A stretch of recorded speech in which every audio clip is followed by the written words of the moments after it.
ప్రియమైన దైవజనాంగమా, మరొక అమూల్యమైన అంశాన్ని ఈరోజు మనం వినబోతున్నాం. జాగ్రత్తగా వినండి. ప్రస్తుత పరిస్థితులు బాలేదని మనం రాత్రి నేర్చుకున్నాం. మనిషి ప్రకృతిని ఏం చేశాడు? పాడు చేశాడు, కలుషితం చేశాడు. మనిషికి దేవుడు ఏలిక అనేటువంటి అర్హత ఇచ్చాడు.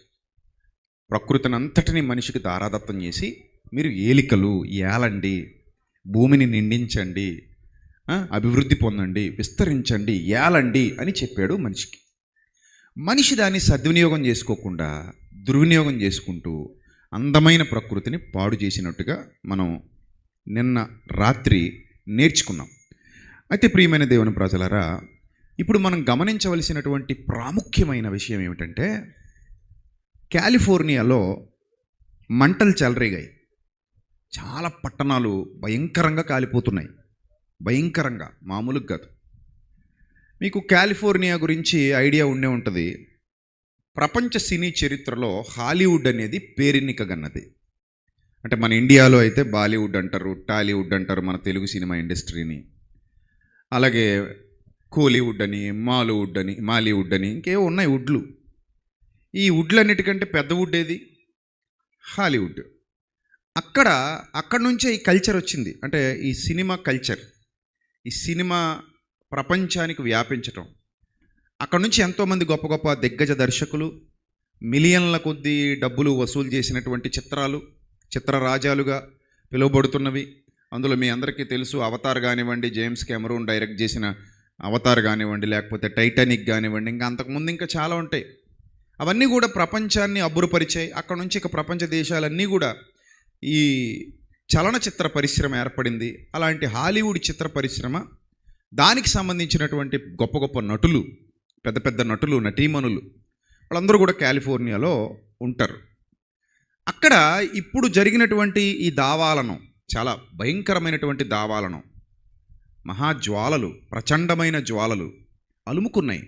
దానికి గాలి తోడైంది. అంటే దాదాపు ఒక 100 కిలోమీటర్స్ వేగంతో వీచే గాలులు వచ్చేస్తే ఏమవుతుంది పరిస్థితి?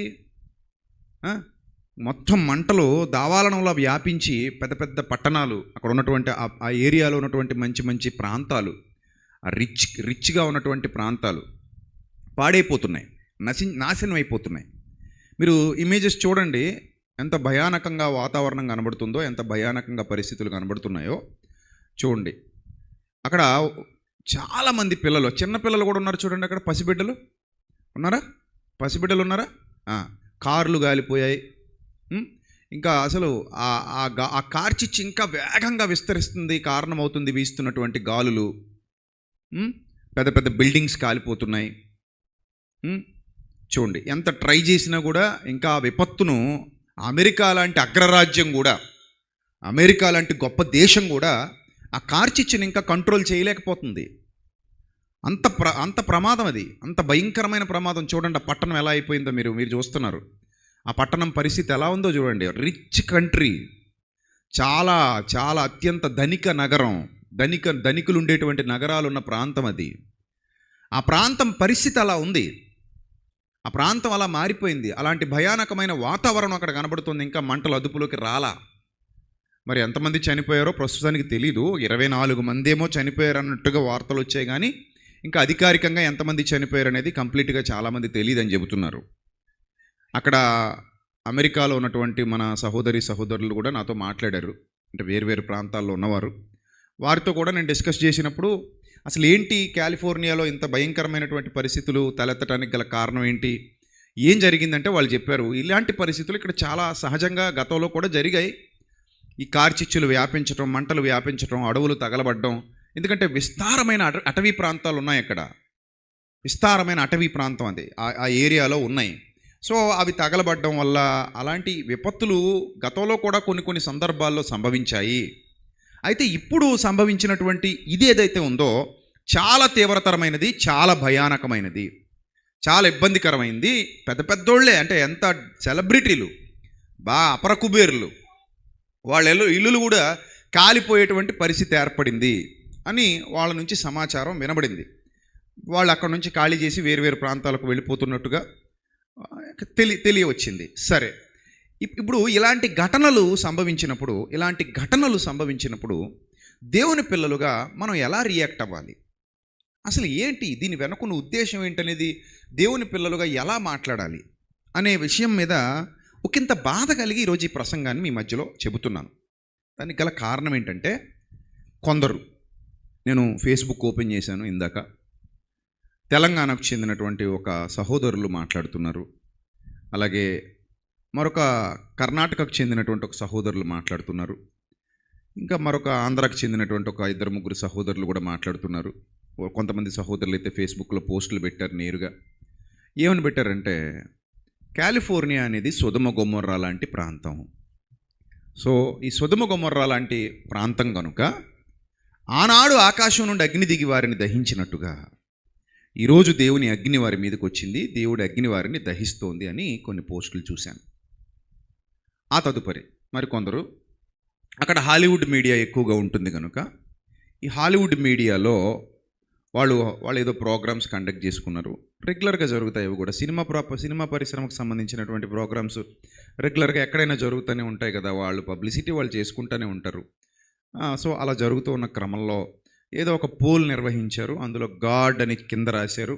ఆ గాడ్ అని కింద రాసినప్పుడు అక్కడ 0 ఎవరు కూడా దేవుణ్ణి లెక్క చేయలేదు గనుక అది జరిగిన 2 రోజుల్లోపే దేవుడు తగలెట్టి పడేశాడు మా దేవుడు.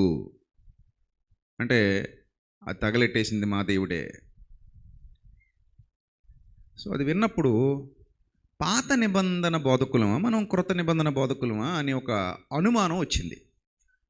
మనం కొత్త నిబంధనకు వారసులం, పాత నిబంధన బోధకులం కాదు. మనం యూద ధర్మశాస్త్రానికి సంబంధించినటువంటి బోధకులం మనం కాదు. యేసుప్రభు కూడా కాదు. యేసుప్రభు యూదుడే కావచ్చు, కానీ యూద ధర్మశాస్త్రానికి సంబంధించిన బోధ ఆయన ఎప్పుడు కూడా అంగీకరించలేదు. అందులో నెంబర్ 1 ఎక్కడ కాన్ఫ్లిక్ట్ వచ్చింది, ఎక్కడ వాళ్ళకి ఈయనకి పొత్తు కుదరలేదు అంటే శాస్త్రి అనగా అర్థం ఏంటి? ధర్మశాస్త్రమును ఉపదేశించు ఉపదేశకుడు, ధర్మశాస్త్ర ఉపదేశకుడు గనుక అతన్ని ఏమని పిలుస్తారు? శాస్త్రి అంటారు. అలాగే అందులో పరిసయ్యుల తెగలున్నాయి, సద్దూకయ్యుల తెగలున్నాయి, ఇక రకరకాల తెగలున్నాయి. ఈ తెగలన్నిటిలో కూడా కన్ను తీస్తే కన్ను తీసేయాలి, కాలు తీస్తే కాలు తీసేయాలి, నో డౌట్ ఎట్ ఆల్. ఎవరైనా కన్ను తీసారా వాళ్ళ కన్ను కూడా లేపేయాలి. ఎవరైనా నీ కాలు కట్ చేశారా వారి కాలు కూడా ఏం చేసేయాలి? కట్ చేసేయాలి. అలాంటి ఒక ఉగ్రత సంబంధమైన భావజాలం కలిగి ఉండేవారు. కంటికి కన్ను, పంటికి పన్ను. అదే యోధ జాతిలో పుట్టినటువంటి యేసుక్రీస్తు ప్రభువారు వెంటనే మాట్లాడుతూ సేవా పరిచర్యలో ముందుకొచ్చి అందరినీ కలుపుకుపోతున్నారు. సమరయుల్ని ద్వేషించట్లేదు, కనానీయుల్ని ద్వేషించట్లేదు, ఇతర అన్య జనాంగాలను ద్వేషించట్లేదు.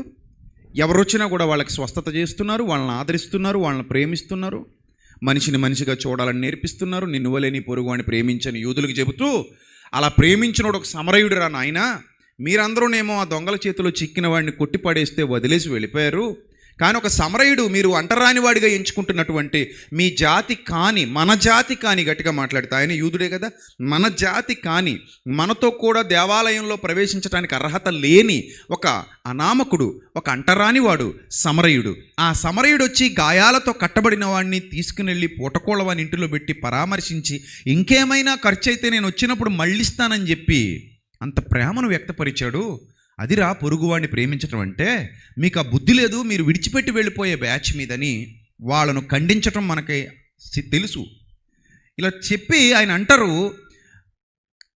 కుడి చెంప మీద కొడితే ఎడం చెంప తిప్పే ఆ స్థాయిని సంపాదించుకోండి. అంటే మీరు ప్రేమ కలిగి ఉండడం నేర్చుకోండి, హింసాత్మకమైన ఆలోచన విధానం వద్దు, అహింసతో కూడినటువంటి భావజాలం మనకు కావాలి. అందుకే గాంధీ మహాత్ముడు కూడా తన బయోగ్రఫీలో రాస్తూ యేసుక్రీస్తు ప్రభు ఆయన ఎంతగా ప్రభావితం చేశాడో చెప్పాడు. ఆయన బోధలు, ఆయన ఆలోచనలు. ఆయన అన్నాడట, కొండ మీద ప్రసంగం ఒక్కటి చాలు, సరిగ్గా మనసు పెట్టి వింటే ప్రపంచంలో అసలు యుద్ధాలే ఉండవు, దట్ ఈజ్ లార్డ్ జీసస్ అని చెప్పాడు. మన జాతి పిత గాంధీ మహాత్ముడు ఒక్క కొండ మీద ప్రసంగం, యేసు ప్రభు చేసిన కొండ మీద ప్రసంగం ఒక్కటి చాలు, మనసు పెట్టి మనిషి వింటే ప్రపంచంలో ఏముండవన్నాడు? యుద్ధాలు ఉండవు. అంత గొప్ప ప్రసంగికుడు యేసుక్రీస్తు, ప్రపంచాన్ని చైతన్యపరిచినవాడు, జ్ఞానం నేర్పించినవాడు. యుద్ధాల వల్ల ప్రాణ నష్టం, ఆస్తి నష్టం తప్ప సామాజిక నష్టం తప్ప ఎలాంటి ప్రయోజనాలు ఉండవు. యుద్ధం జరిగే కొలది నష్టం ఎక్కువైపోతుంది, యుద్ధం జరిగే కొలది ప్రాణహాని ఎక్కువైపోతుంది, యుద్ధం జరిగే కొలది ఇబ్బంది ఎక్కువైపోతుంది. కనుక యుద్ధాల వల్ల ఎలాంటి ప్రయోజనాలు చేకూరవు. కనుక ఎలా ఉండాలన్నాడు? అహింస. మనిషిని మనిషిగా చూడు. అతను మనిషే, మనం మనుషులే. నిన్న రాత్రి మ్యాథ్యూస్ అన్న మాట్లాడుతూ ఒక మంచి ఎగ్జాంపుల్ చెప్పాడు కదా. నేను చాలా దేశాలకు వెళ్ళాను, విదేశాలకు వెళ్ళాను. అక్కడ ఉన్నోళ్ళు ఇక్కడ ఉన్నోళ్ళు అందరి శరీరాలు ఎలాగున్నాయి, రంగుల్లో కొంచెం తేడాలు అటు ఇటుగా ఉన్నా, కళ్ళు ఇక్కడే ఉన్నాయి, ముక్కు ఇక్కడే ఉంది, నోరు ఇక్కడే ఉంది. సో పరిస్థితులన్నీ ఒకలాగే ఉన్నాయి కదా. అవును, నిజమే అది. మానవులందరూ ఒకలానే ఉంటారు. కొంచెం రంగులు అటు ఇటు ఉన్నా మానవులందరూ ఎలా ఉంటారు? ఒక్కలానే ఉంటారు. మానవులందరి నిర్మాణకుడు ఒక్కడే, మానవులందరి సృష్టికర్త ఒక్కడే. సరే, ఇప్పుడు పరిస్థితి ఏమిటంటే యేసుక్రీస్తు ప్రభువారు పాత నిబంధన బోధకుడు కాడు. పాత నిబంధన బోధకుడు ఏం చెప్తాడు? కంటికి కన్ను అంటాడు, పంటికి పన్ను అంటాడు. యేసు ప్రభు క్రొత్త నిబంధనకు మధ్యవర్తి, దేవుని కుమారుడు, ప్రేమాస్వరూపి అయిన దేవుని ప్రపంచానికి కరెక్ట్గా పరిచయం చేయడానికి. యూద జాతి చిన్నది, ఇజ్రాయెల్ అనేది చాలా చిన్నది, ప్రపంచంలో చాలా చిన్న దేశం అది. అక్కడున్న యూదులు చాలా చిన్న దేశం, ఒక చిన్న తెగ అంతే. కానీ యేసు క్రొత్త నిబంధన ప్రపంచానికి, not only Israel, not only India, not only Russia, not only America, Australia, China, Japan, whatever, A country అయినా కానివ్వండి, ఈ నూతన నిబంధనను ఆచరిస్తున్న దైవ జనాంగం ప్రపంచమంతా విస్తరించున్నారు. ఓన్లీ ఇప్పటికీ పాత నిబంధన బట్టుకు వేలాడుతున్న వాళ్ళు ఇజ్రాయెల్లో మాత్రమే ఉన్నారు. అదొక చిన్న కంట్రీ, అదొక చిన్న జాతి, యోధ జాతి. ఇప్పుడు యేసు ప్రభువు యూదులలో పుట్టినంత మాత్రాన యోధ జాతికి మాత్రమే రెస్పాన్సిబిలిటీ తీసుకున్నాడని మీరు అనుకుంటే, రిప్రజెంటేటివ్గా వచ్చాడు అనుకుంటే చాలా పొరపాటు, చాలా తప్పు. ఆయన రిప్రజెంటేషన్ అనేది ప్రపంచానికి సంబంధించింది, యూనివర్సల్గా ఆయన ఆలోచన విధానం విస్తరించింది. అందుకే ఈరోజు ప్రపంచమంతా క్రొత్త నిబంధనకు క్రైస్తవులు ఉన్నారు, క్రొత్త నిబంధన ద్వారా పిలువబడుతున్న క్రైస్తవులు ఉన్నారు. పాత నిబంధన బోధ, పాత నిబంధన భావజాలం వద్దన్నాడు కనుకనే నాయనా ఇదిగో ఇది నా రక్తము వలనైనా క్రొత్త నిబంధన. మీకు యుద్ధాలు నేర్పించట్లేదు, నేను గొడవలు నేర్పించట్లేదు, కక్షలు కార్పణ్యాలు నేర్పించట్లేదు. నేను మీకు ఏమి నేర్పిస్తానంటే ప్రేమ నేర్పిస్తాను. దేవుడు ప్రేమయ్య ఉన్నాడు. ప్రేమను మించిన ఆయుధం ప్రపంచంలో మరోటి లేదు. ప్రేమ ద్వారా జయించవలసినటువంటి నీవు పగను, కక్షను, ద్వేషాన్ని, అసహనాన్ని, ఇలాంటి క్రోధాన్ని, భయంకరమైనటువంటి స్థితిగతులను అలవర్చుకుంటే అది తప్పు. ముందు మనిషిని మనిషిగా చూడు. అతడు చెడ్డోడైనా, మంచోడైనా, క్రూరుడైనా, దుర్మార్గుడైనా, ఎవడైనా సరే మనిషిని ఎలా చూడు? మనిషిలా చూడు. ముందు మనిషిని మనిషిలా చూడు. ఇది కదా యేసు ప్రభువు నేర్పించాడు, మనిషిని మనిషిలా చూడమన్నాడు. అందుకే ఎంత క్రూరులైనా ప్రేమించాడు, ఎంత దుర్మార్గులైనా ప్రేమించాడు. చివరికి రోమా సైనికులు, పైశాచికులు, వాళ్ళు పైశాచికత్వాన్ని ప్రదర్శించడంలో రోమా సైన్యాన్ని మించింది లేదు. అంత దుర్మార్గపు చరిత్ర వాళ్ళది. ఈరోజు ఉన్నటువంటి రష్యాలో కొంతమంది ఉన్నారు, వాళ్ళకంటే పాకిస్తాన్లో ఉన్న కొంతమంది ఉగ్రవాదుల కంటే, ఇంకా ప్రపంచ దేశాల్లో కొన్ని చోట్ల ఉన్నటువంటి దుర్మార్గపు జీవన శైలి అలవరుచుకున్న వారి కంటే కూడా భయానకమైన స్థితిలో, భయానకమైన వాతావరణంలో, భయానకమైన ఆలోచనల్లో బ్రతుకుతున్నటువంటి వ్యక్తులు రోమా సైనికులు. అలాంటి వాళ్ళను కూడా యేసుప్రభు ఏం చేశాడు? ప్రేమించాడు, క్షమించాడు. ఇప్పుడు క్రొత్త నిబంధనకు మధ్యవర్తులం అయ్యాం. మన కేరళలో, వైనాడులో కొండ ప్రాంతాలు విరిగి పడిపోయాయి. అక్కడ కూడా చాలామంది ధనవంతులు ఇళ్ళు మట్టి పెళ్ళల కింద కప్పడిపోయి చాలామంది చచ్చిపోయారు. వైనాడు దుర్ఘటన చాలా భయానకమైనది. వైనాడులో జరిగినటువంటి ఆ ప్రమాదం చాలా భయంకరమైనది. అయ్యో, ఎంతమంది పసిబిడ్డలు చచ్చిపోయారు. అలా చచ్చిపోతేనట కొంతమంది వెళ్ళి దొంగలు వాళ్ళని బయటికి తీసుకురావడం మానేసి, వాళ్ళని కాపాడడం మానేసి ఇంట్లోనే బంగారం కొట్టేసేవారట. ఉన్నారు. సమాజం ఇలాగే ఉంది. వైనాడు దుర్ఘటన అంత ప్రమాదం, అంత భయంకరమైన పరిస్థితి సమాజంలో జరిగితే కనీసం మంచి మనసుతో, ప్రేమతో ఆదరించడం పోయి వీళ్ళు ఏం చేశారట? డబ్బులు కొట్టేశారట, వాళ్ళ దగ్గర బంగారం కొట్టేశారట కేరళలో. అంటే క్రూరులు, దుర్మార్గులు. ఆ వైనాడు ఘటన కూడా మీకు స్క్రీన్ మీద చూడండి. ఆ వైనాడు ఘటన కూడా ఎంతమంది ఎన్ని గృహాలు ఇబ్బందులు పాలైపోయి, ఎన్ని కొండ చర్యలు విడిగి పడిపోయాయి, ఎంత భయానకమైన పరిస్థితులు అక్కడ వ్యాపించాయి. అది కూడా చూసి కొంతమంది ఏమన్నారు తెలుసా? దేవుడు కేరళని కుదిపేస్తున్నాడు తస్సది అన్నారు. దేవుడు కేరళని ఏం చేస్తున్నాడు? నాశనం చేసేస్తున్నాడు, దరిద్రం వదిలిపోతుంది. ఇప్పుడు సాధారణంగా మనిషికి ఒక చెత్త మెంటాలిటీ ఉంటుంది. చూడదు ఆ వైనాడు దుర్ఘటన చెత్త మెంటాలిటీ. అదేంటంటే ఎవరైనా పడిపోయారు అనుకోండి, అయ్యో పాపం అంటారా, నవ్వుతారా? చెప్పండి. అయ్యో పాపం అని ఎంతమంది అంటారు? నిజాలు చెప్పండి, నిజాలు చెప్పండి. మనలో అన్నమాట. నిజాలు చెప్పండి, ఈసారి నిజం చెప్పండి. పడిపోతే అయ్యో పాపం అంటారా, నవ్వుతారా? ఎప్పుడైనా నవ్వారా? పోనీ ఎవడైనా పడిపోయినప్పుడు అని నవ్వారా? నవ్వలేదా? నవ్విన వాళ్ళు చేయొద్దండి. అదిగో మరి ఇంకేంది మరి కథ? అది మీరు పడితే ఏంటి పరిస్థితి? నవ్వుతారా? అంటారా? బలిపడ్డా అంటారా? మరి ఏం చేస్తారు? ఇప్పుడు నువ్వు పడ్డప్పుడు ఎవడైనా నవ్వుతే ఏం చేస్తారు? నవ్వుతారా? కోపం వస్తుందా? అంటే పాయింట్ ఏంటంటే, మనిషి నిన్ను వలే అన్న పదాన్ని తీసేసి ఏంటి నన్ను వలే అని పెట్టుకున్నాడు.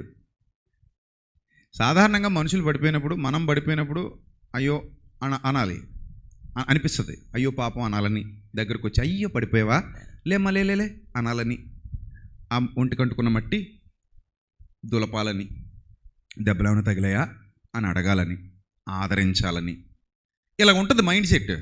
ఏమ రైట్ ఆర్ రాంగ్ కదా? మరి ఈ ఊరికి ఆ ఊరు ఎంత దూరం, ఆ ఊరికి ఈ ఊరు అంత దూరం కాదా చెప్పండి. కాదా? అవునా? అవును కదా. మరి వాళ్ళు ఎవరికో కూలిపోయాయి, వాళ్ళు అనీతిమంతులు, మీరు నీతిమంతులా?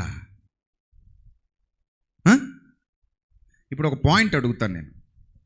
కాలిఫోర్నియాలో మొత్తం కాలిపోయిందండి. ఆ సభలో గాడ్ అని రాసి 0 మార్కులు వేసిన వాళ్ళు, దేవుడి కంటే మాకు లెక్కలేదు, దేవుడు అంటే మాకు విలువ లేదని చెప్పిన వాళ్ళు కాలిఫోర్నియా రాష్ట్రం అంతా కలిసి చెప్పారండి అక్కడ. ఇప్పుడు ఈ సభలో ఒక 5,000 మంది ఉన్నాం అనుకోండి. ఈ సభలో 5,000 మంది ఉన్నాం అనుకోండి. ఈ సభలో ఒక 5,000 మంది ఉంటే, ఈ సభలో ఉన్న మనం దేవుడు లేడు, దేవుడు మాకు లెక్కలేదు అన్నాం. అలా అన్నందుకు ఆంధ్రప్రదేశ్ మొత్తాన్ని లేపేశాడు అనుకోండి దేవుడు. Is that right? చెప్పండి, ఈజ్ దట్ రైట్? కాదు కదా. ఒకవేళ అలా చేశాడు అనుకోండి, ఏమందాం దేవుడిని? తండ్రి, వాళ్ళెవరో ఒక 5,000 మంది ఒక సభలో కూర్చొని నువ్వు లేవంటే, నేను నీ కుమారుని కదా, నేను నీ భక్తుడిని కదా. ఇంకొక ఆయన అంటాడు, ఊరంతా కాలిపోయిందట, చర్చి కాలిందట, సిలువు కాలేదంటాడు. మహానుభావుడు అంటే ఇప్పుడు ఊరంతా కాలిపోయి, చర్చి కాలిపోయి, సిలువ ఒకటి కాలకుండా ఆపితే ఎన్ని సిలువలు ఉన్నాయరా నాయన కాలిఫోర్నియాలో? ఒంటి మీద ఉన్న సిలువు కాదా? మరి ఒంటి మీద ఉన్న సిలువు కాదా? చేతి మీద ఉంగరం మీద ఉన్న సిలువు కాదా? మరీ ఇంత చిన్న స్థాయి ఆలోచన విధానం మంది పెరగాలి కదా. సోషల్ మీడియాలో కదా మాట్లాడుతున్నాం మనం, ప్రపంచం అంతా వింటోంది కదా, చాలామంది చూస్తున్నారు కదా. అక్కడ నుంచి మన మీద ఒక నెగిటివ్ ఇంపాక్ట్ పడిపోద్ది కదా, మన మీద ఒక నెగిటివ్ ఇంపాక్ట్ వచ్చేస్తుంది కదా. దేవుని గురించి చెప్పాల్సిన విధానం ఇదేనా? ఆయన ఎంత హట్ అవుతాడు, నా గురించి కరెక్ట్గా చెప్పట్లేదు ఇడు అనుకున్నప్పుడు ఆయన హట్ అవుతాడు. అందుకే బోధించువాడు చాలా దొడ్డ పని, అది చాలా పెద్ద పని. జాగ్రత్త, కత్తి మీద సాము. నువ్వు బోధకుడివా, చాలా జాగ్రత్తగా ఉండాలి. అందుకే అన్నాడు, బోధకులైన వారు మరి కఠినమైన తీర్పు పొందుదురని ఎరిగి మీలో అనేకులు బోధకులు కాకుండుడి అన్నాడు. త్వరపడకూడదు, కొంచెం ఆలోచించాలి. ఇప్పుడు కాలిఫోర్నియాలో పిల్లలు ఉండరా? చిన్న పిల్లలు ఉంటారు. వాళ్ళు పాపాత్ములేనా? వాళ్ళు దుర్మార్గులేనా? మరి వాళ్ళు భయంకరులేనా? కాదు కదా. ఇప్పుడు కాలిఫోర్నియాలో కొద్దో గొప్ప దేవుని కోసం కనీసం ఒక 50%, ఒక 70%, 100% కాదనుకుందాం, బ్రతికే దేవుని పిల్లలు ఉంటారా? ఉంటారుగా. సొదొమ గొమొర్రాలో కూడా లోతున్నాడు కదయ్యా. నా పాయింట్ నీకు అర్థమవుతుందా? సొదొమ గొమొర్రాలో కూడా ఎవరున్నారు? లోతు అనే ఒక నీతిమంతుడు ఉన్నాడా లేదా? ఉన్నాడుగా. మరి అలాంటప్పుడు సొదొమ గొమొర్రాని లేపేద్దామని నిర్ణయించుకున్న దేవుడు పాత నిబంధనలో, క్రొత్త నిబంధన కదా, పాత నిబంధనలో ముందు చూద్దాం. పాత నిబంధనలో సొదొమ గొమొర్రాని తీసేద్దాం అనుకున్నాడు దేవుడు. అలా తీసేద్దాం అనుకున్నప్పుడు అబ్రహాముకు చెప్తాడు, నాయనా ఆ పట్టణమును గురించిన మొర్ర చాలా భయంకరంగా ఉంది. పిల్లలు, పెద్దలు, చిన్నలు, వృద్ధులు అందరూ అలాగే తగలడ్డారు. పిల్లలకు కూడా అదే నేర్పించేశారు. వాళ్ళందరూ ఇలాగే ఉన్నారు. ఒకసారి చూసి దిగిపోదాము, చూసి వద్దుము అంటే అప్పుడు ఆయన అంటాడు, ప్రభువా అక్కడ ఒక 50 మంది నీతిమంతులు ఉంటే వదిలేస్తావు ప్రభువా? ఒక 50 మంది ఉంటే వదిలేస్తావు ప్రభువా? ఆదికాండం 18వ అధ్యాయము 38వ వచనం. ఆదికాండం 28. ఆదికాండం 18వ అధ్యాయము 28 చదవండి. 50 మంది నీతిమంతులు ఉంటే ఒకవేళ 5 తగ్గుతారేమో ప్రభువా? మరి 5 తగ్గితే నువ్వు పట్టణం అంతా చంపేస్తావు ప్రభువా, పట్టణం అంతా కాల్చేస్తావు ప్రభువా నువ్వు అన్నాడు. అప్పుడు ఏమన్నాడు ఆయన? అరే నాయన, అందుకు ఆయన అక్కడ నాకు 45 మంది కనబడితే పట్టణాన్ని వదిలేస్తాను. రైట్. ఇంకా రెండోది, ఇంకా తగ్గుతున్నాడు. లీస్ట్కి వచ్చేయండి. ఇంక ఇవన్నీ మీకు తెలుసు కదా, లీస్ట్కి వచ్చేయండి. లీస్ట్ ఎంతట? ఇంకా 10 మంది కనబడితే అప్పుడు ఆయన ఆ 10 మందిని బట్టి నాశనం చేయను. అమెరికాలో ఎంతోమంది నీతిగా బ్రతుకుతున్న దేవుని సేవకులు ఉన్నారు, నాకు తెలుసు. కొంతమంది ఉన్నారు, సత్యం కోసం పోరాడుతున్న వాళ్ళు ఉన్నారు. అక్కడ కూడా సత్యం కోసం కష్టపడుతున్న వాళ్ళు ఉన్నారు. అక్కడ నుంచి కూడా అపోలజెటిక్స్, దేవుని యొక్క జ్ఞానాన్ని వ్యాప్తి చేస్తున్న చాలామంది ఉన్నారు. అలాగని మోసగాళ్ళు కూడా సమృద్ధిగా ఉన్నారు, నేను కాదని అనట్లేదు. కానీ దేవుని పిల్లలు ఉన్నారు, అక్కడ కూడా ఉన్నారు. దేవుని కొరకు బ్రతికేవారు ఉన్నారు, అక్కడ దేవుని నీతిని వెతికేవారు ఉన్నారు కొందరు. ఇక్కడ ఏమంటాడంటే ఒక 10 మంది కనబడితే వదిలేస్తాడు, ఒక్కడున్నా వదిలేస్తాడు ఆయన. నీతిమంతుడు ఉంటే ఆ పట్టణాన్ని కాపాడుతాడు. లోతున్నాడు, తీసుకొచ్చాడు బయటికి, లోతుని తీసుకొచ్చి ఇంకప్పుడు ఆ పట్టణాన్ని ఏం చేశాడు? దహనం చేశాడు. ఇది ఎప్పుడు జరిగింది? ఎప్పుడో కొన్ని వేల సంవత్సరాల క్రితం జరిగింది ఆ సంఘటన. ఇప్పుడు కాదు, కొన్ని వేల సంవత్సరాలు గడిచిపోయాయి. ఎప్పుడో మెసొపొటేమియా నాగరికత కాలం అది. అప్పుడు ఆ తర్వాత ఎన్నో తరాలు గడిచాయి, ఎంతోమంది ప్రవక్తలు వచ్చారు, ఎంతో జ్ఞాన విస్తరణ జరిగింది, ప్రపంచానికి పాఠాలు నేర్పించటం మొదలైంది, దేవుని జ్ఞానం విస్తరిస్తోంది. అప్పుడు క్రొత్త నిబంధన ఏర్పాటైంది. మీరు గమనించండి, పాతది పరిపూర్ణం అనుకుంటే కొత్తది ఇవ్వాల్సిన అవసరత లేదు. అదే చెప్పాడు బైబిల్ గ్రంథంలో, హెబ్రీ పత్రికలో. పాతది పరిపూర్ణం కాదు గనకనే ఏమి ఇచ్చామంటాడు? కొత్తది ఇచ్చామంటాడు. పాతదే పరిపూర్ణం అయితే ఇంకో కొత్తది ఇవ్వాల్సినంత నిశ్చయత లేదు, అవసరత లేదు కదా. అది పరిపూర్ణం కాదు కనుక ఇంకోటి ఇచ్చాను నేను, ఇది నా రక్తమూలనైన క్రొత్త నిబంధన. ఇప్పుడు క్రొత్త నిబంధనలో దేవుని మనసు ఏంటి, దేవుని ఆలోచనలు ఏంటి, ప్రపంచానికి క్రొత్త నిబంధన బోధకులు ఏం చెప్పాలి? క్రొత్త నిబంధన బోధకులు ప్రపంచానికి ఏమి నేర్పించాలి? క్రొత్త నిబంధన బోధకులు ప్రపంచానికి దేవుని జ్ఞానాన్ని ఎలా పరిచయం చేయాలి, దేవుణ్ణి ఎలా పరిచయం చేయాలి? This is very important. Basic knowledge అంటారు దీన్ని, బేసిక్ నాలెడ్జ్. ఇప్పుడు వైనాడు చూపించేసి వైనాడులో జరిగినటువంటి కల్లోలానికి మా తండ్రే కారణం, మా ప్రభువే కారణం, మిమ్మల్ని బలినాశనం చేసేసాడని మనం చప్పట్లు కొడితే, ఈజ్ దట్ క్రిస్టియానిటీ? ఆయన చెడ్డవారి మీదను మంచివారి మీదను తన సూర్యుని ఉదయింపజేస్తున్నాడు, నీతిమంతుల మీదను అనీతిమంతుల మీదను తన వర్షమును కురిపిస్తున్నాడని గ్రంథంలో యేసు ప్రభువే సాక్ష్యం ఇస్తుంటే, నీతిమంతులైనా అనీతిమంతులైనా దేవుడు బాగానే కాపాడుతున్నాడు. అపోస్తుల కార్యాల 14వ అధ్యాయంలో కూడా అన్యజనుల మధ్యకి వెళ్ళి అపోస్తుడైన పౌలు సువార్త ప్రకటిస్తూ అంటాడు, మీరు దుర్నీతిపరులు అయినప్పటికీ, మీరు ఇంకా సత్యంలో లేకపోయినప్పటికీ, మీరు ఇంకా రక్షణ పొందనప్పటికీ, మీరు ఇంకా దేవునికి క్షమాపణ చెప్పనప్పటికీ, దేవుని మనసు ఎరగనప్పటికీ, దేవుని కొరకు బ్రతకనప్పటికీ మీకు ఆకాశం నుండి ఫలవంతములైన ఋతువులను దయచేయచ్చు. అపోస్తుల కార్యాలు 14వ అధ్యాయము 17. అపోస్తుల కార్యాలు 14వ అధ్యాయము 17. ఎస్, కరెక్ట్గా చెప్పానుగా.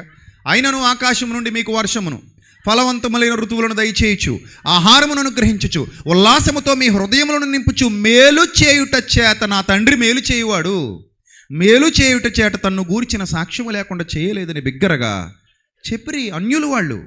అన్యజనులు వాళ్ళ మధ్యలోకి వెళ్ళి అపోస్తలుడైన పౌలు సువార్త ప్రకటిస్తూ, దుర్మార్గులారా, నీచులారా, మిమ్మల్ని లేపేస్తాడరా మా తండ్రి అని అనలేదు. అక్కడ మీరు ఎంత దుర్మార్గులైనా, మీరు ఎంత నీతిమాలిన వారైనా మిమ్మల్ని కాపాడుతున్నాడు కాబట్టి మారు మనసు పొందండి. మీరు మారు మనసు పొందండి. రైట్. ఇప్పుడు క్రొత్త నిబంధన భావజాలాన్ని మనం అర్థం చేసుకుంటే వైనాడులో జరిగినటువంటి ఘటనలు కానివ్వండి, లేకపోతే ఇక్కడ జరిగినటువంటి ఘటనలు కానివ్వండి, ఈ ఘటనలన్నిటికీ కూడా కొన్ని కారణాలు ఉంటాయి. వాటిని అన్వేషించాలి. ముఖ్యంగా మంటలు తగలడిపోవడానికి, మంటల్లో అవి తగలడిపోవడానికి కానివ్వండి, లేకపోతే ఇలాంటి విపత్తులు జరగడానికి కానివ్వండి, మనిషి చేస్తున్న తప్పులు కారణం. వైనాడులో ఉన్న కొండలు 2020లోనో 2010లోనో ఏర్పాటైన కొండలు కావవి. ఎప్పటి నుంచి ఉన్నాయి ఆ కొండలు? నాకు చెప్పండి, మీరు చెప్పండి. వైనాడులో ఉన్నటువంటి ఆ కొండలు ఎప్పటి నుంచి ఉన్నాయని అడుగుతున్నాను మిమ్మల్ని నేను. ఎప్పటి నుంచి ఉన్నాయి? సృష్టి ఆరంభం నుండి అలానే ఉన్నాయి అవి. మరి ఇప్పుడు ఎందుకు జారిపోయినాయి? ఏదో జరుగుతుంది. మన వాళ్ళు కిలమంత్రం చేస్తారు కదా. మనిషి ఎవడు? పనికిమాలినోడు. ప్రకృతిని పాడు చేయటంలో ముందుంటాడు. ఇప్పుడు మిమ్మల్ని అడుగుతాను, సొదొమ గొమొర్రా, ఏది కాలిఫోర్నియా సొదొమ గొమొర్రా అనుకుందాం. మరి మన గోవా ఏంటి? మన గోవా మరి ఏమంటారు దాన్ని? సొదొమ గొమొర్రా అనరేమో. నేను ఎప్పుడు వెళ్ళలేదు కానీ ఎప్పుడైనా వెళ్తే చూడాలి. అంత అలా అని గోవా అంతా చెడ్డది కదా. మళ్ళీ గోవాలో కూడా మంచి మంచి చర్చెస్ ఉన్నాయి. గోవాలో కూడా నీతిగా బ్రతికేటోళ్ళు ఉన్నారు. గోవాలో కొన్ని ప్రాంతాలు. మరి బ్యాంకాక్ ఏంటి? బ్యాంకాక్ చెప్పండి. థాయిలాండ్. బ్యాంకాక్ అంటే మళ్ళీ మొత్తం బ్యాంకాక్ కాదు సుమా, మొత్తం థాయిలాండ్ కాదు. కొన్ని ప్రాంతాలు అక్కడ ప్రజలు. ప్రపంచ దేశాల్లో ఎక్కడ అసలు యేసుప్రభు ఏమంటాడంటే, మనుష్య కుమారుడి రాకడ సంభవించబోయే సమయానికి ప్రపంచం మొత్తం ఒకేలా ఉంటుంది.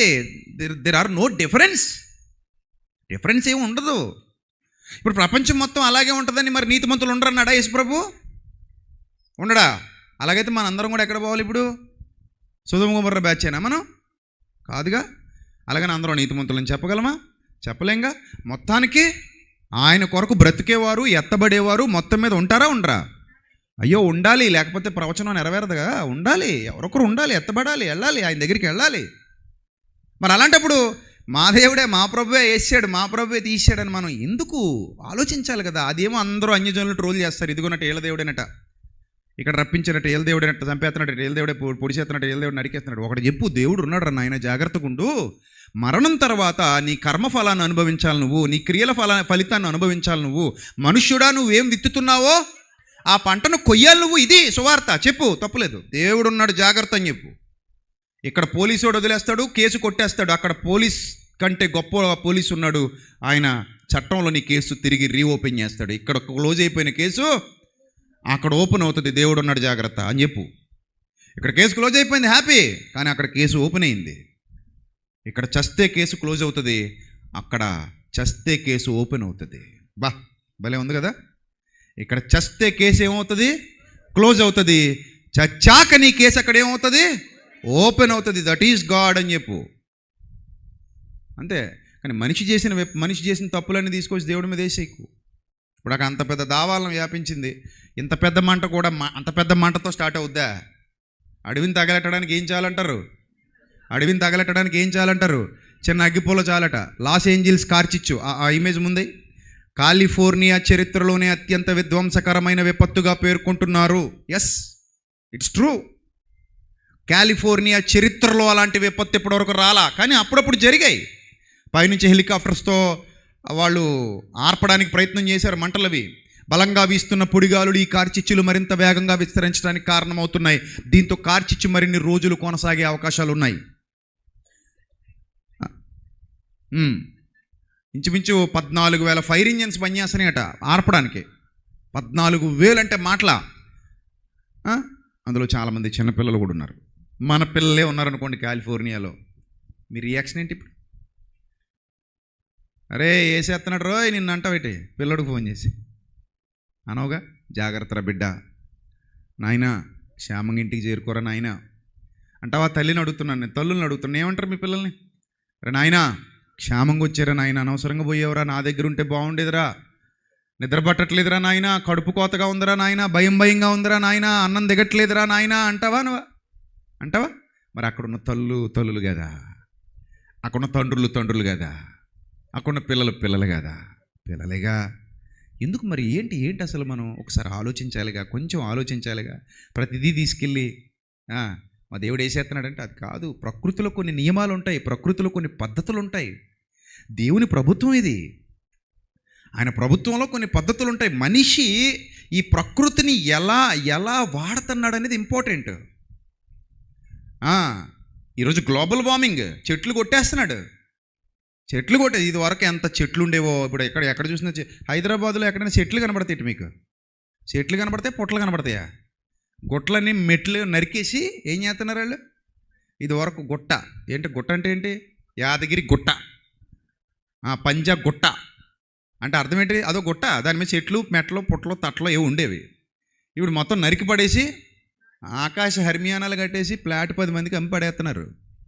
అందులో ఉండేవాళ్ళు చచ్చేవాళ్ళు ఎవరు ఉంటారో మనకు తెలియదు. కానీ నాశనం. బెంగళూరు ఒకప్పుడు ఎంత బాగుండేది, ఏం చేసాం? వాటర్ కనపడకుండా పోయింది బెంగళూరులో. మనం 2 కోట్లు 3 కోట్లు పెట్టుకున్న అపార్ట్మెంట్లో వాటర్ దొరక్క రోడ్డు మీదకి వచ్చి బిందులు పెట్టి గొడవ చేస్తున్నారు. 3 కోట్ల అపార్ట్మెంట్ అవ్వ అన్నారు జనాలు. ఏమన్నారు? మన హవ్వ కాదు, ఇది ఒక రకమైన హవ్వ ఇది. ఏమన్నారు? అరే నాయన 3 కోట్ల అపార్ట్మెంట్ రా నాయన, బిందు పెట్టుకు రోడ్డు మీదకి వచ్చి గొడవ చేస్తున్నారు ఇంద్ర నాయన హవ్వ అన్నారనమాట వాళ్ళు. చిచ్చి అనిపించింది.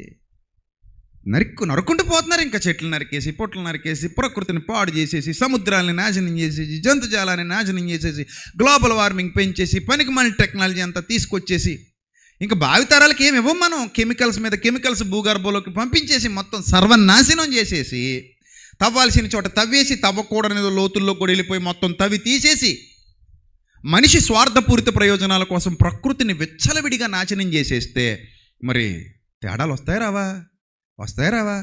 ఏది కిడ్నీలో సగం మొక్క కోసేసి బయటికి సిరితే ఏమవుద్ది? సాయంత్రానికి చస్తావా? ముక్కులో ఏదో ఇనప మొక్కెట్టు గుచ్చి పొడిసేసి కాసేపటికి ఇలా రక్తం కారుతా ఉండగా ప్రశాంతంగా ఉన్నావు అనుకో, సాయంత్రానికి చస్తావా? చచ్చిపోతావా? అంటే దేహాన్ని అందంగా ఉంచుకోవాలొద్దా? ఉంచుకోవాలి. అక్కడికి వెళ్ళి ఫ్లగ్ ఉందని చెప్పి వేలెట్టి 2 పక్కన 2 వేలెట్టి ఊగావనుకో, సత్తావు. దానికి ఒక పద్ధతి ఉంది. శరీరాన్ని ఒక పద్ధతి, ఒక జాగ్రత్తగా వాడుకోవాలి. అలాగే ప్రకృతి కూడా ఒక నియమం ఉంటుంది, ఒక పద్ధతి ఉంటుంది, జాగ్రత్తగా వాడుకోవాలి. నాశనం ఇప్పుడు ఎవరో చిన్న అగ్గిపుల్ల వేసేసి ఉంటాడు, మొత్తం రగిలిపోయింది అంతే, మొత్తం స్మాష్ అయిపోతుంది. ఇప్పుడు దేవుడు వచ్చి కాపాడాలి నిన్ను. ఎన్నిసార్లు కాపాడాలి? ఎంతమంది నన్ను కాపాడాలి? నువ్వు పాపం చేసుకుంటూ పో, నువ్వు పాడు చేసుకుంటూ పో, నువ్వు నాశనం చేసుకుంటూ పో. నీ వల్ల అమాయకులు బలైపోతున్నారు. నేను ఎప్పుడు చెప్తుంటాను, హైదరాబాద్లో 2 పాపం పొద్దునే మార్నింగ్ వాక్ వెళ్ళారు. ఎవడో పీకల దాకా దాగి కారు రయ్యమని వేసుకొచ్చి వాళ్ళిద్దరిని కొట్టి చంపేశాడు. తప్పు ఎవరిది ఇప్పుడు? వాళ్ళదేం తప్పు? వాళ్ళు రోజు చేసే దినచర్య చేస్తున్నారు, వాళ్ళు వాకింగ్కి వెళ్తున్నారు, ఇటు వచ్చి చంపేశాడు. నేను పాటలో కూడా అదే చూపించాం, అది అర్థం కావాలని. పాపం పూసా పడుకుంది, ఆనందిని చెయ్యి ఆడొచ్చి తలమే కొట్టేశాడు బన్నీ బాబు. అప్పుడు అమ్మాయి చచ్చిపోయింది. ఇప్పుడు తప్పు ఎవరిది? పడుకున్నందుకు వస్తుందా? బంగారం కొనుక్కుని ఇంట్లో దాచుకున్నందుకు తప్ప ఆవిడది అందామా? అనకూడదు కదా. బన్నీదే తప్పు. మరి ఏం చేద్దాం? వాళ్ళ అమ్మ ఎక్కడ ఉందో గొడవ పెట్టేది. ఏం నా కొడుకుని తప్పు అంటున్నారేంటి, సినిమా తీసేసి అంటది. సో మనిషి చేస్తున్నటువంటి పైశాచికపు పనులు కొన్ని ప్రకృతి మీద ప్రభావం చూపిస్తున్నాయి. అంత మాత్రాన అన్నీ తీసుకెళ్ళి దేవుడి అకౌంట్లో వెయ్యొద్దు. వైనాడు ఘటన కానివ్వండి, ఇంకోటి కానివ్వండి. ఆ మధ్య ఎక్కడో కైలాస్ అక్కడ జరిగిన ఏంటది ఏరియా, అందరూ యాత్రకు వెళ్తారు కదా, కాదు చార్ధామ్ యాత్ర ఏదో వెళ్తారు, అమర్నాథ్, కేదార్నాథ్ కానీ అమర్నాథ్, అదే కేదార్నాథ్. అక్కడ జరిగినటువంటి విపత్తు కానివ్వండి, అక్కడ జరిగినటువంటి సంఘటనలు కానివ్వండి. సో ప్రతి సంఘటన వెనక కొన్ని కారణాలు ఉంటాయి.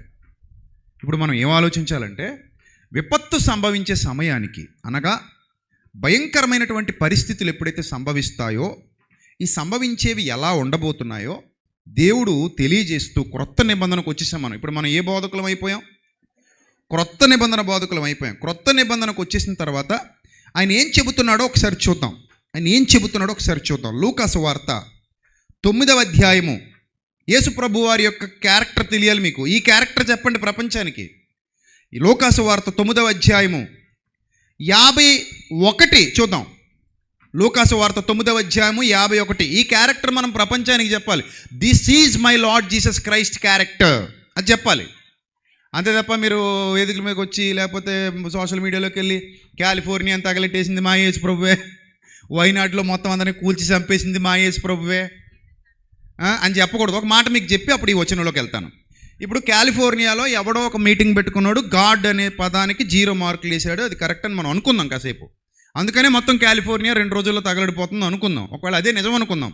ఆ జిన్పింగ్ ఫోటో అయినా అక్కడ, ఈ జిన్పింగ్ అనేవాడు చైనా అధ్యక్షుడు. చైనా భూభాగంలో మనకంటే పెద్దది, జనాభాలో మనకంటే పెద్దది, విస్తారమైన జనాభా కలిగినటువంటిది. అలాగే టెక్నాలజీలో కూడా ఈరోజు చైనా చాలా అభివృద్ధి పదంలో నడుస్తోంది. కావాలంటే మీరు యూట్యూబ్లోకి వెళ్ళి వీడియోలు చూడండి. చైనాలో ఉన్నంత టెక్నాలజీ ప్రపంచంలో మరి ఏ ఇతర కంట్రీస్లో లేదంత వేగంగా అభివృద్ధి చెందుతుంది ఇప్పుడు చైనా. అంత అభివృద్ధి పొందిన దేశంగా, అభివృద్ధి చెందిన దేశంగా మారిపోతుంది చైనా రోజు రోజుకి. రైటా? ఆడేమన్నాడు వినండి, ఆ జిన్పింగ్ అనేవాడు. అంటే మన దేశం కాదు కాబట్టి ఆడిడి అంటున్నానండి. మన దేశంలో అయితే అలాగ అనలేము. కొంచెం కోపం వచ్చి ఏమన్నాడట, ఇస్లాం లేదు, క్రిస్టియన్ లేదు, బైబిల్ పక్కన పడేయండి, మీ దేవుణ్ణి నేనే, మీ దేవుణ్ణి నేనే, కొత్త దేవుడు అన్నమాట. వీడు ఏమైనా పెట్టుకుంటే చైనాలో నా ఫోటోలు పెట్టుకోండి, యేసుప్రభు ఫోటోలు తీసిపడేయండి, బైబిల్ తీసిపడేయండి, ఇంకేమన్నా తీసిపడేయండి, నా ఫోటోలు పెట్టుకోండి, ఐఎమ్ ద గాడ్ అన్నాడట. ఇప్పుడు మరి దేవుడు రాటేసేయొద్దా? వేసాడటి, ఇంకా అలాగే ఉన్నాడు. చక్కగా తింటున్నాడు, 3 పూట్ల హ్యాపీగా పరిపాలన చేసుకున్నాడు, హ్యాపీగా ఉన్నాడు. ఈ జిన్పింగ్ అనేటోడు చచ్చిపోయాడా? చచ్చిపోలేదుగా. మరి గాడ్ అన్న పదం పెట్టి మార్కులు లేనందుకే కాలిఫోర్నియాని కాల్చేసే దేవుడు జిన్పింగ్ని ఎందుకు వదిలేశాడు? అపోస్తల కార్యాల్లో కూడా ఇది దైవ స్వరమే కానీ మానవ స్వరం కాదు అన్నారట. వెంటనే అతను ఏమయ్యాడట, పురుగులు పడి చచ్చాడట. ఆ వ్యక్తి పురుగులు పడి చచ్చాడు. మరి ఇంకా జిన్పింగ్ ఎందుకు బతుకున్నాడు అని ఎవరైనా నన్ను అడిగారు అనుకోండి, నేను అంటాను, క్రొత్త నిబంధన పరిపూర్ణమైన తర్వాత క్రీస్తు ప్రేమ ప్రపంచానికి ప్రకటింపబడుతోంది. ఇప్పుడు ఈ క్రీస్తు ప్రేమ ప్రపంచానికి ప్రకటింపబడుతూ, క్రీస్తును గూర్చిన సువార్త ప్రపంచానికి ప్రకటింపబడుతూ, మారు మనస్సు పొందాలని ప్రతి ఒక్కరిని సంపూర్ణంగా హెచ్చరిస్తూ సంపూర్ణమైన దీర్ఘశాంతంతో దేవుడు కనిపెడుతున్నాడు. నా పాయింట్ మీకు అర్థమవుతుందా? చంపేయాలనుకుంటే నిమిషం పట్టదు, ప్రపంచాన్ని తీసేయాలనుకుంటే నిమిషం పట్టదు, నిమిషాల్లో ప్రపంచాన్ని లేపేయగలిగే సమర్థుడాయన. కానీ ఆయన కోపం అంతా తగ్గించుకొని ప్రేమగా ఎదురు చూస్తూ, నా పిల్లలారా ప్రపంచానికి వెళ్ళండి, సువార్త ప్రకటించండి, సత్యం తెలియజెప్పండి, నా మనసు తెలియజెప్పండి, ఏ ఒక్కడు నశింపవలనని ఇచ్చేయింపక అంతటను అందరూ మారు మనస్సు పొందవలనని కోరుచు మీ ఎడల దీర్ఘశాంతము గలవాడై ఉన్నాడు. ఏమై ఉన్నాడట?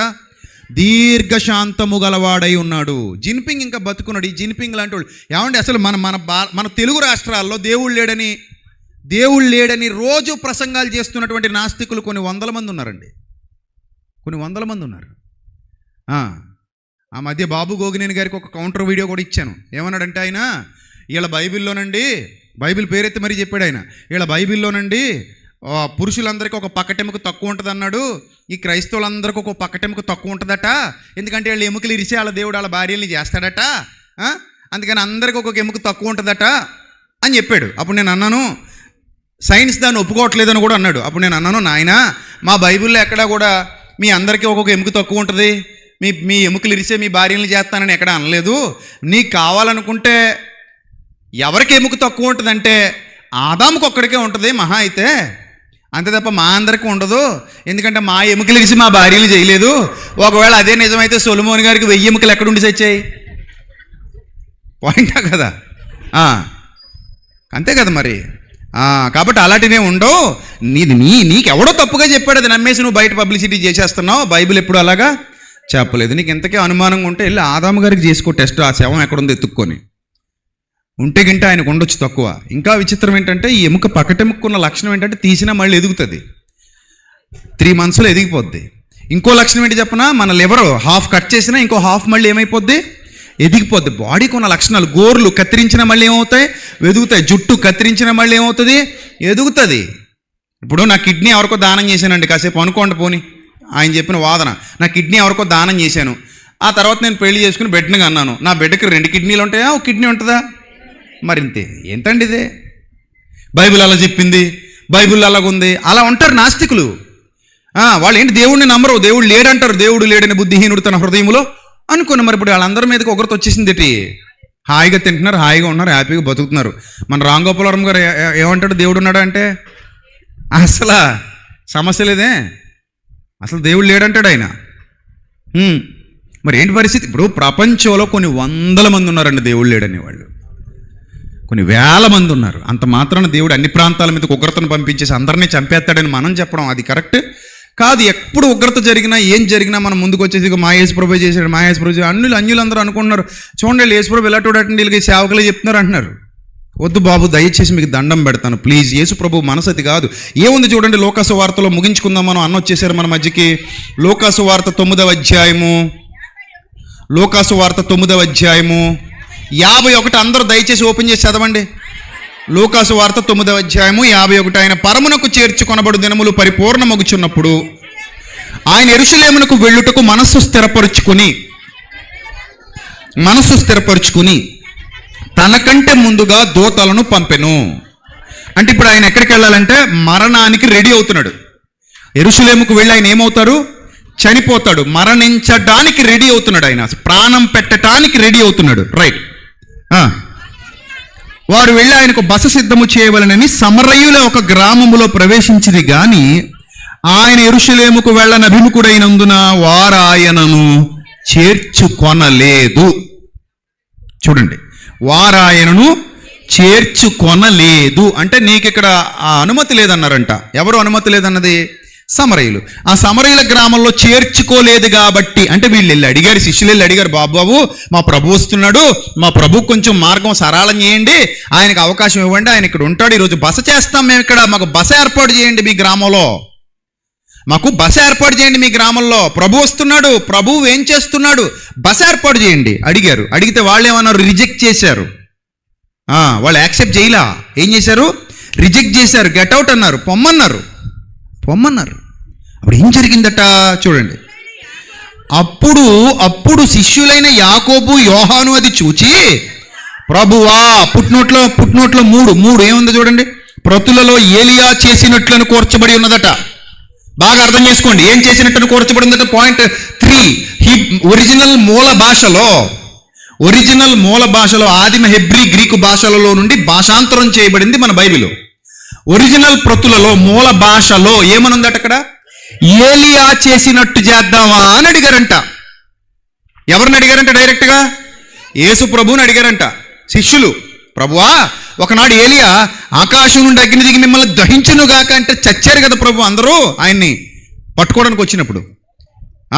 చచ్చిపోయాడు కదా, అందరినీ అగ్ని దిగి కాల్చి పడేసింది కదా మొత్తం అందరినీ, ఆకాశం నుంచి దిగింది కదా అగ్ని, ఏలియా దింపాడు కదా, అట్లా దింపేమంటావా ప్రభువా? వీఆర్ రెడీ ప్రభువా, నువ్వు అను ప్రభువా, దింపి పడేస్తాం, మాకు అధికారం ఇచ్చావు కదా, రోగులను స్వస్థపరచడానికి అధికారం ఇచ్చావు, దయ్యాలను వెళ్ళగొట్టడానికి అధికారం ఇచ్చావు, సువార్త ప్రకటించడానికి అధికారం ఇచ్చావు, అద్భుతాలు మహత్కార్యాలు చేయటానికి అధికారం ఇచ్చావు, ఇంత అధికారం మాకు ఇచ్చావు కాబట్టి ఇంకొక అధికారం కూడా ఇచ్చే ప్రభు. ఆకాశం నుంచి ఏం దింపుతాం? అగ్ని దింపుతాం, మొత్తం కాల్చి పడేస్తాం, మొత్తం లేపు అవతల పడేస్తాం. ఏలియా లాగా మళ్ళీ ఒక ఏం పెట్టుకున్నారు? రోల్ మోడల్ని కూడా పెట్టుకున్నారు. ఏలియా పాత నిబంధన ప్రవక్త, యేసు ప్రభువు క్రొత్త నిబంధన మధ్యవర్తి. ఇప్పుడు ఏలియా లాగా వేసేయమంటావు ప్రభువా అని అడిగితే వెంటనే యేసు ప్రభు ఏమనాలి? వెంటనే ఆయన వారి తట్టు తిరిగి వారిని ఏం చేశారట? ఆయన మేము అలా నాశనం చేయడం మీకు ఇష్టమా అని అడుగగా ఆయన వారి తట్టు తిరిగి వారిని ఏం చేశాడు? గద్దించెను అని పుట్టినట్లు మళ్ళీ మూల భాషలో యేసుప్రభు ఏమన్నాడో 4 అని ఒక అంకేసి మీ బైబిల్లో క్రిందన చిన్న అక్షరాలతో రాశాడు. చదవండి, కళ్ళజోడు పెట్టుకోండి, కళ్ళజోడు లేనోళ్ళు అంటే మరి చిన్న అక్షరాలు కనబడిన వాళ్ళు కళ్ళజోడు పెట్టుకోండి. మరి ఏముంది అక్కడ? 4 అని అంకేసి, మీరు ఎట్టి ఆత్మ గలవారో మీరెరుగరు, మనుష్య కుమారుడు మనుష్యుల ఆత్మను రక్షించుటకే గాని నశింపజేయుటకు రాలేదు. యేసు ప్రభు రక్షించడానికి వచ్చాడు, చంపడానికి రాలేదు, ఆయన రక్షించడానికి వచ్చాడు. సువార్త ప్రకటింపబడుతున్నంత కాలం ఆయన దీర్ఘశాంతం ప్రపంచంలో ప్రకటింపబడుతూనే ఉంటుంది. కొన్ని విపత్తులు సంభవిస్తాయి, ఆయన రాకడ సమయానికి కొన్ని జరుగుతాయి. ముందుగా చెప్పాడు, రాజ్యం మీదకి రాజ్యం లేస్తుంది, అక్కడక్కడ భూకంపాలు కలుగుతాయి, కరువులు సంభవిస్తాయి. మనుష్యులు కూడా వీటికి కారకులవుతారు. ఇప్పుడు భూకంపాలు రావడానికి మనిషి ప్రధాన కారణమై కూర్చున్నాడు. కావాలంటే ఇంటర్నెట్లో వెతకండి. ఏంటి మనిషి ప్రధానమైన కారణం? ఎంత తీయాలో భూగర్భంలోంచి అంత బయటికి తీసేస్తున్నాడు. ఎక్కడ తవ్వకూడదు అక్కడ తవ్వేస్తున్నాడు. ఎంత లోతుకు వెళ్ళకూడదు అంత లోతుకు వెళ్ళిపోతున్నాడు. ప్రకృతిని పాడు చేసేస్తున్నాడు. మనుషుల వల్ల కూడా కొన్ని ప్రాంతాల్లో ఏమొస్తున్నాయి? భూకంపాలు వస్తున్నాయి. సముద్ర గర్భాలు కూడా వదలట్లేదు. సముద్ర గర్భాల్లో కూడా వెళ్ళిపోతున్నాడు మనిషి. తీసి పడేస్తున్నాడు. ఏం కావాలితే అది తన స్వార్థపూరిత ప్రయోజనాల కోసం వాడేస్తున్నాడు మనిషి. సో కాబట్టి ప్రకృతిని దేవుడిచ్చాడు, మనిషి దాన్ని ఏం చేస్తున్నాడు? పాడు చేస్తున్నాడు. మరి యేసు ప్రభు క్రూరుడు కాదు, యేసు ప్రభు చంపేసేవాడు కాదు, యేసు ప్రభు కత్తి పట్టుకునేవాడు కాదు. యేసు ప్రభు ప్రేమయ్య ఉన్నాడు. నువ్వు చచ్చిపోయేంత వరకు ఆయన నిన్ను ప్రేమిస్తూనే ఉంటాడు. నువ్వు చచ్చిపోయేంత వరకు, దేవుడు నీకు ఇచ్చిన సమయం అయిపోయేంత వరకు ఆయన నీ మార్పు కోరుతూనే ఉంటాడు. ఆయన దీర్ఘశాంతము కలిగి నీ మార్పు కొరకు ఎదురు చూస్తున్నాడు. ఈ ప్రపంచం మార్పు కొరకు ఎదురు చూస్తున్నాడు.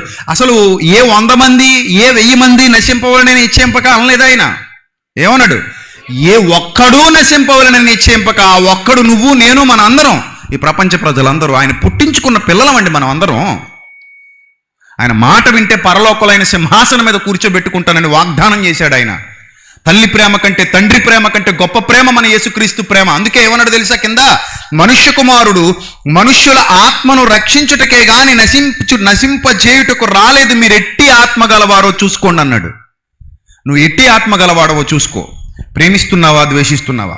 ప్రేమను పంచుతున్నావా, ద్వేషాన్ని పంచుతున్నావా? ప్రేమను పంచుతున్నావా, పగను పంచుతున్నావా? ఏ ఆత్మ గలవాడవో నువ్వు చెక్ చేసుకో. మీరు ఎట్టి ఆత్మ గలవారో చెక్ చేసుకోండి. అందుకే దయచేసి వినండి. ఎక్కడ ఏ విపత్తు సంభవించినా జాలి చూపించండి, ప్రేమ చూపించండి, చేతనైతే సాయం చేయండి. అర్థమైందా? అందుకని త్వరపడద్దు. త్వరపడి రే మీరందరూ పోతున్నారు రోయ్, మీరందరినీ నాశనం చేసేది మా యేసు ప్రభు రోయ్ అని అనకండి ప్లీజ్. ఎందుకంటే ఒక విపత్తు జరిగినప్పుడు యేసు ప్రభు వారిని అడగడానికి వచ్చారు. విపత్తు జరిగినప్పుడు యేసు ప్రభు వారిని అడగడానికి వచ్చారు. లోకాసు వార్త 13వ అధ్యాయంలో పిలాతు గలిలయులైన కొందరి రక్తమును వారి బలులతో కలిపేశాడంట. గలిలయులు కొందరిని చంపేశాడట పిలాతు. ఆ కాలమున 13:2 అక్కడున్న కొందరు ఆ సంగతి యేసుతో చెప్పారట. ఆయన వారితో ఇట్లేనను, ఈ గలిలయులో హింసలు పొందినందున వారు గలిలయులు అందరికంటే పాపులని మీరు తలంచున్నారా? కారణం మీతో చెప్పుచున్నాను, మీరు మారు మనసు పొందిన ఎడల మీరు అందరూ అలాగే నశిస్తారు. బట్ వన్ ఫైన్ డే మీరు నాశనం అవుతారు. ఎందుకంటే ఎవడి క్రియల ఫలితాన్ని వాడు ఏం చేయాలి? అనుభవించాలి. ఇప్పుడు ఒక పాయింట్ మీకు చెప్తాను. మిమ్మల్ని ఎప్పుడు చంపేసినా, చచ్చిపోయాక శిక్షించినా మార్పు ఏమి ఉండదు. ఒకటే, నువ్వు మారు మనసు పొందాలని చివరిదాకా ఎదురు చూడడమే తండ్రి ప్రేమ. ఇప్పుడు చంపేయాలనుకుంటే ఎంతసేపు ఎందుకు? యేసుప్రభు రావడం ఎందుకు? సువార్త ప్రకటించడం ఎందుకు? ప్రాణం పెట్టడం ఎందుకు? ప్రేమను పంచడం ఎందుకు? తండ్రి వీరేమి చేయుచున్నారో వీరు ఎరుగరు, వీరిని క్షమించని అనడం ఎందుకు? ఇంత ప్రేమ యేసు ప్రభు ప్రకటించాడు అంటే దాని అర్థం ఏంటంటే మనం అందరం మారాలి, ప్రపంచం మారాలి, ప్రపంచం ఆయన వైపు తిరగాలి, ఆయన జ్ఞానాన్ని తెలుసుకోవాలి, పాపాన్ని విడిచిపెట్టాలి, రాబోయే లోకం ఒకటి ఉందని తెలుసుకోవాలి, ఆత్మకు చావు లేదని తెలుసుకోవాలి, మనిషి మరణం తర్వాత కూడా జీవిస్తాడన్న సత్యాన్ని తెలుసుకోవాలి. అది యేసుక్రీస్తు ప్రేమ.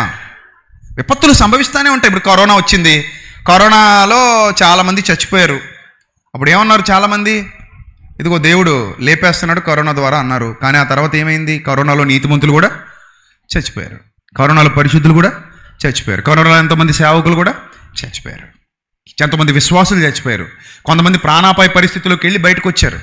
ఒకరోజు జ్యోతిరాజు గారు నాతో చెబుతూ అన్నారు, మన్నా చర్చి జ్యోతిరాజు గారు, బ్రదర్ నేను అసలు కరోనాలో చనిపోవలసిన వాడినే, మంచం మీద చాలా రోజులు ఉన్నాను, నేను దేవుని కృప వల్ల మరలా బతికి బట్టగట్టాను, కానీ లేకపోతే నేను కూడా ఆ రోజు అయిపోతాను అనుకున్నాను, చాలా ఇబ్బందికరమైన పరిస్థితులు ఎదుర్కొన్నానని చెప్పాడు ఆయన. ఇలా చాలామంది ఉన్నారు. కొంతమంది సేవకులు బయటకు వచ్చారు, కొంతమంది సేవకులు బయటికి రాలేదు. సో కాబట్టి దేవుని చిత్తం ఏంటో మనం సంపూర్ణంగా తెలుసుకొని పరీక్షించుకొని మాట్లాడాలి తప్ప తొందరపాటు తగదు. అసలు తొందరపడకూడదు. ఏం జరిగినా సరే మనం సంయమనం పాటిస్తూ సత్యాన్ని ప్రపంచానికి తెలియజేస్తూ, ఈ ప్రకృతిలో ప్రభుత్వాలు ఉన్నాయి, దేవుని ప్రభుత్వాలు, ఆ ప్రభుత్వ నిర్ణయాలు మనకు తెలియవు. ఆయన ఇష్టం వచ్చినట్టుగా ఈ ప్రకృతిని నడుపుతున్నాడు, కాపాడగలవాడు ఆయనే, రక్షించగలవాడు ఆయనే. కొన్ని సందర్భాల్లో మనిషికి స్వేచ్ఛనిచ్చాడు కనుక మనిషి ఆ స్వేచ్ఛను దుర్వినియోగం చేసుకుంటూ ముందుకెళ్తున్నాడు. మనిషి చేసే పాపాలు, ఇప్పుడు హిరోషిమా నాగసాకిలో అణుబాంబు వేశారు, ఎప్పటికీ చాలామంది అక్కడ అంగవైకల్యంతో పుడుతున్నారు. దాన్ని తీసుకెళ్లి దేవునికి ఆపాదిస్తే బాగుంటుందా? హిరోషిమా నాగసాకి పరిస్థితి చాలా భయానకంగా ఉందే ఎప్పటికీ. మరి దాన్ని తీసుకెళ్ళి దేవునికి పెట్టకూడదుగా? మీ దేవుడు అనుభవం ఎందుకు ఆపలేదంటే? నిన్ను నన్ను ఏమైనా ఆపాడా? ఎన్ని పాపాలు చేయలేదు మనం? ఎప్పుడైనా ఆపాడా పాపం చేసినప్పుడు నిన్ను? నువ్వు చెప్పు. నిన్ను ఆపితే నువ్వెందుకు మారు మనసు పొందుతావు? ఇప్పుడు అసలు మారు మనసు పొందాల్సిన అవసరతే రాదు కదా నిన్ను ఆపితే. ఇప్పుడు తాగేవాడు మూతికి ప్లాస్టర్ వేసాడు అనుకో, ఆయన పెదాలు ఓపెన్ అవుతలేదు అనుకో, బ్రాందీ షాప్ దగ్గరికి వెళ్ళగానే పెదాలు క్లోజ్ అయిపోతున్నాయి. బ్రాందీ షాప్ నుంచి దూరం జరుగుతుంటే పెదాలు ఓపెన్ అవుతున్నాయి. వెళ్తాడేటి ఇంక అక్కడికి వెళ్ళినప్పుడల్లా పెదాలు క్లోజ్ అయిపోతున్నాయి. అప్పుడెప్పుడో మన జకరియా గారికి ఏమైందట? మొగడైపోయాడంట. పిల్లాడు పుట్టేంత వరకు నీ నోరు ఓపెన్ అవ్వదన్నాడు దేవుడు. అయిందా? అవలేదుగా. అలా దేవుడు చేసేయాలనుకుంటే ఇప్పుడు మీ అందరు నోరులు మూసేయగలడా లేదా? సిగరెట్ నోట్లోకి వెళ్లకుండా ప్లాస్టర్ వేసేయగలడు, మందు నోట్లోకి వెళ్లకుండా పెదాలు అంటించేయగలడు ఫెవికిక్ వేసి. ఆయన దగ్గర ఉన్న కిక్ మన దగ్గర ఉండదు. మన దగ్గర ఉన్న ఫెవికిక్ కంటే పవర్ఫుల్ ఫెవికిక్లు ఉంటాయి ఆయన దగ్గర. వాళ్ళు వేసి నీ నోరు మూసేస్తే నువ్వు ఎప్పటికీ తాగుబోతాడు కాదు, ఎప్పటికీ నీ అవయవాలు కొన్ని క్లోజ్ అయిపోయేలా చేసేస్తే నువ్వు ఎప్పటికీ వ్యభిచారివి కాదు. నీ శరీరాన్ని ఎలా కావాలంటే అలాగా లాక్లేసి పడేస్తే నువ్వు ఎప్పటికీ ఏ పాపం చేయలేవు. కానీ చేశాడు అలాగా? చేశాడా? చేయలేదే. స్వేచ్ఛనిచ్చాడు. స్వేచ్ఛనిచ్చాడంటే అర్థం ఏంటి? నాయనా నువ్వు తిరుగు, నీ ఇష్టం వచ్చినట్టు ప్రవర్తించు, నీ మనస్సుకు నచ్చినట్టుగా జీవించు, అయితే వీటన్నిటిని బట్టి దేవుడు నిన్ను తీర్పులోనికి తెచ్చునని జ్ఞాపకం పెట్టుకో. వన్ ఫైన్ డే ఉంటుంది, ఆ రోజు ఖచ్చితంగా నువ్వు దేవునికి ఏం చెప్పాలి? లెక్క చెప్పాలి. అంతవరకు నేను ఇలాగే విడిచిపెట్టేశాడు. అందుకే నేను పాటలో రాశాను, జీవ మార్గమును మరణ మార్గమును నీ ఎదుటే ఉంచాడు, మేలు కీడులను వివేచించి ముందడుగు వెయ్యమన్నాడు, ఆకాశాలకు ఎక్కిపోయినా అక్కడను ఉన్నాడు, పాతాళంలో దాక్కున్నా నీ పక్కనే ఉండగలడు, దేవుడు ఉన్నాడు నిన్ను చూస్తున్నాడు, నీ ప్రతి అడుగడుగు గమనిస్తున్నాడు. వాస్తవం అది. కానీ ఒకనొక దినం రాబోతుంది, ఆ దినాన మనం లెక్క అప్పగించవలసిన వారమై ఉన్నాం. జాగ్రత్త. కాబట్టి లాస్ ఏంజల్స్లో జరిగిన, వైనాడ్లో జరిగిన, కేరళలో ఇంకో చోట జరిగిన, లేకపోతే కేదార్నాథ్లో జరిగిన, తెలంగాణలో జరిగిన, ఆంధ్రాలో జరిగిన, ఎక్కడ ఏ విపత్తులు సంభవించినా దయచేసి మిమ్మల్ని బ్రతిమలాడుకుంటున్నాను, మా యేసు ప్రభువే చేశాడని దయచేసి ముందుకు రాకండి, మీకు పుణ్యం ఉంటుంది. ఆయన అలా చేసేవాడైతే ఎప్పుడో వేసేయాలి మొత్తాన్ని. ఎవడు మంచోళ్ళు లేరు ఇక్కడ. బోల్డంతమంది దొంగలు ఉన్నారు. కాలిఫోర్నియా కంటే, గోవా కంటే, బ్యాంకాక్ కంటే, థాయిలాండ్ కంటే, హైదరాబాదులోనే బోల్డంతమంది ఉన్నారు. లేరు? పసిపిల్లల్ని రేపు చేసేసిన వాళ్ళు ప్రశాంతంగా తిరుగుతున్నారు పనికిమాలో. నాకే కోపం వచ్చేది, పేకనులకి చంపేయాలనుకుంటాను నేను వాళ్ళని చూసినప్పుడు న్యూస్లో. నిజం. నేను ఆడిగాని నాకు దొరికితే పేకనుకి చంపేయాలనుకుంటాను, అంత కోపం వస్తుంది నాకు. అంటే పసిపిల్లలను రేపు చేసిన దరిద్రుడా అనిపిస్తుంది.